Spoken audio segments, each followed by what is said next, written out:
Hi guys, Phil here from the Mindful Mover, and today we're going to talk about the concept of rest. Rest is a key component of your training. Why?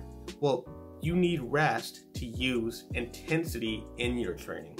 Let's use an example. Let's imagine that we're training Usain Bolt and we're giving him a pep talk, and then we send him out on the track.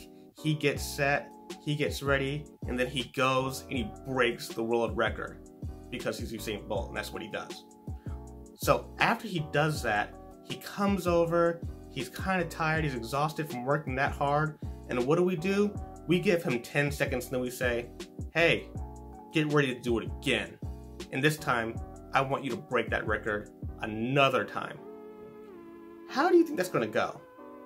Probably not very well, right? Right. Now, sadly, most of us are not as gifted as Usain Bolt, but the concept still applies. If you want to use high intensity and work hard, then you've got to use enough rest to allow you to recover and work hard again. How much rest should you use? 30 seconds? 60 seconds? 90 seconds? Maybe if you're in a CrossFit Metcon. But if you're using accommodating resistance and high intensity, you're probably going to be looking closer towards something like 4 or 5 minutes. Now you might be thinking, 4 or 5 minutes? That seems like a long rest time. Honestly, it's really not.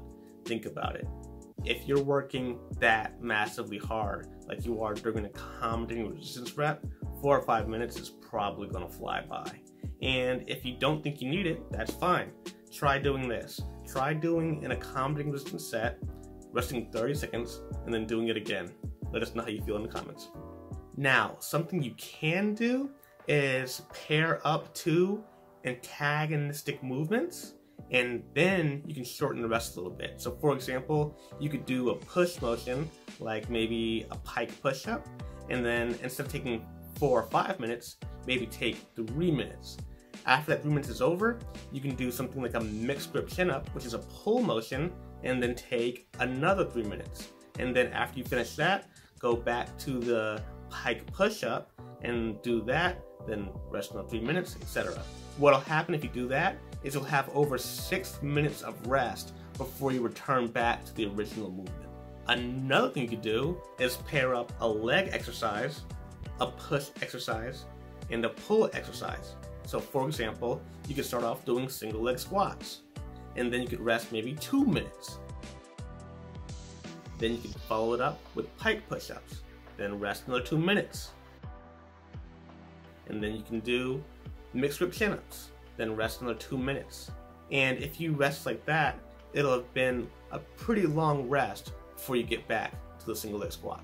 You can play around with the exact numbers, but you guys get the idea. You've got to rest if you want to do your best. So make sure you take your rest so you can keep the intensity high and get aboard the game train in less time. Woo woo.